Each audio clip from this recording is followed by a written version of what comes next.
Hi, I'm CJ Miller on location at Commodity Classic in San Antonio, Texas. And when it comes to ag leaders, national ag leaders, it gets no bigger or brighter than this gentleman right here, Mr. Zippy Duvall. He is the president of American Farm Bureau Federation. And first of all, Mr. Duvall, a lot of different things impacting agriculture in terms of policy. I want to first get your thoughts on Farm Bill 2.0 because Congressman G.T. Thompson, chair of the House Ag Committee, just released the Farm Bill text not too long ago. Your thoughts on Farm Bill 2.0 and its impact on producers? Well, first of all, we need a new modernized farm bill, a complete farm bill. Of course, they did a lot of good things for us in the One Big Beautiful Bill, made a huge investment in our risk management tools, but there's much more to a farm bill than what was in the One Big Beautiful Bill. So we're real excited that the chairman has come forward with his text, and we've been working with him along the line. We think he's heading all in the right direction, and we're looking forward to getting this done. It's time for them to quit kicking the can down the road and get it done and bring certainty to rural America and to our farmers and ranchers. What message do you have for producers and Farm Bureau members all across the U.S. in terms of contacting their local lawmaker on Capitol Hill to let them know this bill cannot stall like the bill 2 years ago that Congressman Thompson put forth? It passed the House Ag Committee but stalled in the House. Your message to get those producers on the phone and face-to-face with their lawmakers on Capitol Hill? Well, it is so critical. I mean, it's really in our lap. And I say that because engagement of farmers with Congress is going to make a difference of whether it gets passed or not.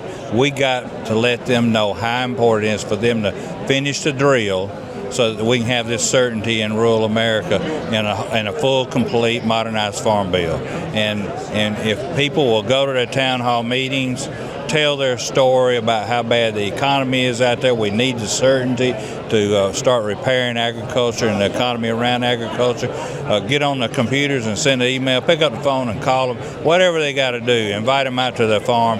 Every aspect of communicating our message and telling our story will help us get this farm bill across the line.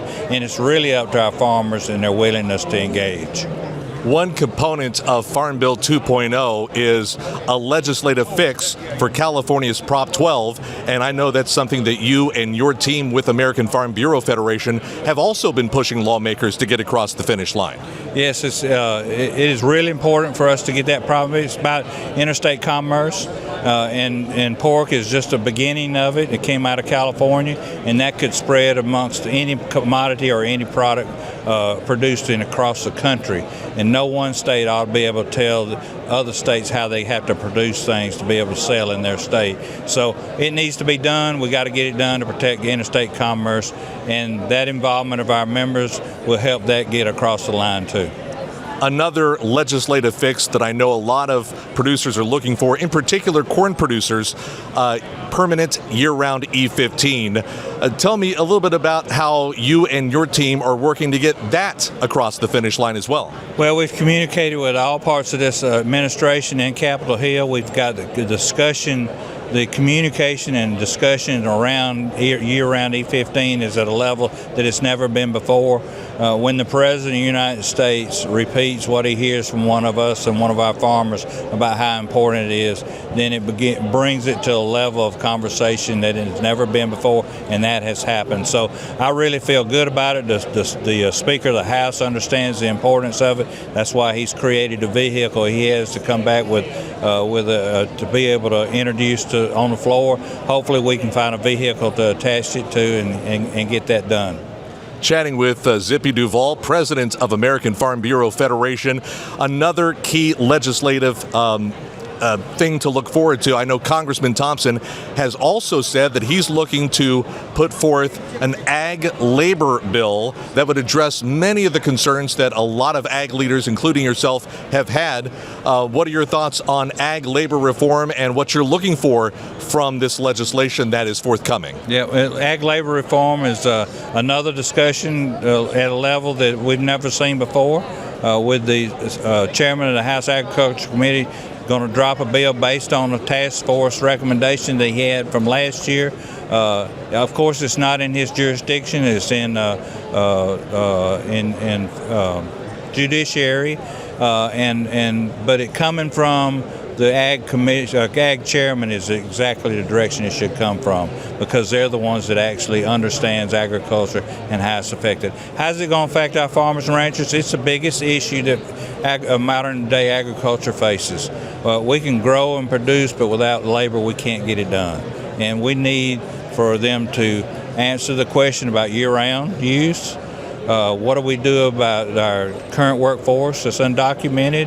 How do we handle the cost? Does the cost outweigh the ability for that farm to sustain itself? A lot of things have been done, but the chairman is heading in the right direction. We're looking forward to helping him get this bill dropped and move forward and get it done, because it is time for us to fix our farm labor problems. I just want to pivot for one quick second and ask about the U.S. Supreme Court's decision last Friday that, for all intents and purposes, it was sort of overturning many of President Trump's tariffs that he had negotiated and put into place. Your thoughts on the Supreme Court's ruling and how that could also impact not just exports and imports, but affect producers all across the U.S.? Well, it could affect us in what it costs us to produce and grow our crop, in fertilizers and crop protection tools and equipment, cost of equipment. I mean, it could affect us in a really difficult way. So we have to impress on the president to retain the exemptions that those products have, and to build other exemptions in as we move forward. He's going to be looking for, and I'm sure he's already found, a different authorization that he can use under his presidential powers. We just want to make sure if he does that, he doesn't increase the cost of us producing our commodities on our farm. And if we can do that, we'll fare through it. But really and truly, at the root of this issue, it's about trade and tariffs, and we need markets, and it's going to take trade deals to do that. They're working on several frameworks, and as those frameworks are completed and become a reality, it will help agriculture all across the board. So along with domestic use, with year-round E15, the other discussion around sustainable aviation fuel and all the other things that we're doing to try to increase the use of domestically of those products that we grow. There's a lot of problems out there, and we all are feeling the pain of this terrible farm economy. But there's not one thing that's causing it. There's many things that's causing it. And we're trying to work on all fronts to make sure that we get as many things fixed as we can while we have people that are willing to work with us. But the discussion level of ag issues are at an all-time high. Once again, Zippy Duvall, president of American Farm Bureau Federation. And Mr. Duvall, thank you so much for your time, sir. Thank you, CJ. Appreciate what you do for us to get the word out. Absolutely. And thank you to our sponsors as well, Indiana Corn Marketing Council, Indiana Soybean Alliance, and Cropland Seed. I'm CJ Miller at Commodity Classic in San Antonio for Hoosier Ag Today.